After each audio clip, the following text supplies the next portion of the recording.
ہم نے کتنی تکلیف کے بعد اٹینڈ کرنا ہے ان مسئلوں کو. یہ چوائس نہیں ہے کہ ہم کریں نہ کریں, مائی لائف مائی رولز, یہ چوائس ہے ہی نہیں. چاہیں تو ابھی کر لیجئے, چاہیں تو لیٹ کر لیں, جو ہم بالکل آپ سے کہتے ہیں کہ لیٹ نہ کریں, چاہیں تو اور لیٹ کر لیں, کرنا پھر بھی پڑے گا. اور جتنی دیر نشے کی بیماری, موڈ ڈس آرڈرز اور دوسری کرونک النسز, ایون ڈائبٹیز اپنی شدت میں رہیں گی نا, کہ ایک ریکوری پیراڈائم یا ریکوری کا عقیدہ یہ بھی ہے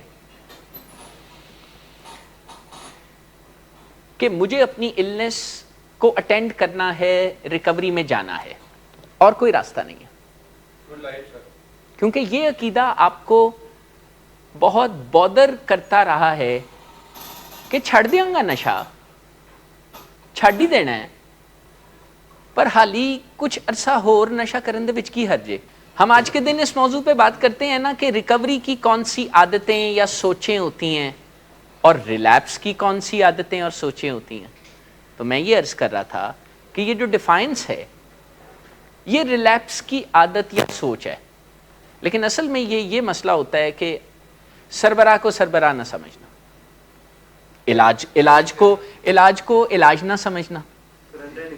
خود کو علاج سے بھی اوپر سمجھنا, اور یہ سوچ اس کے نتیجے میں پیدا ہونا کہ علاج کو میرے حالات کے مطابق کسٹمائز ہونا چاہیے, تا وقتے کہ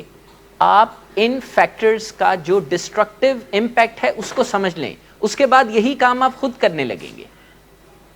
but to begin with it is a biological genetic disease نا, یہ دوستوں کی وجہ سے نہیں ہوئی, لیکن اگر یہی دوست رہے تو پھر اس بیماری کو اریسٹ کرنے کی بجائے اس کی پروگرس کو ہم اس کا بڑھاوے میں رہیں گے.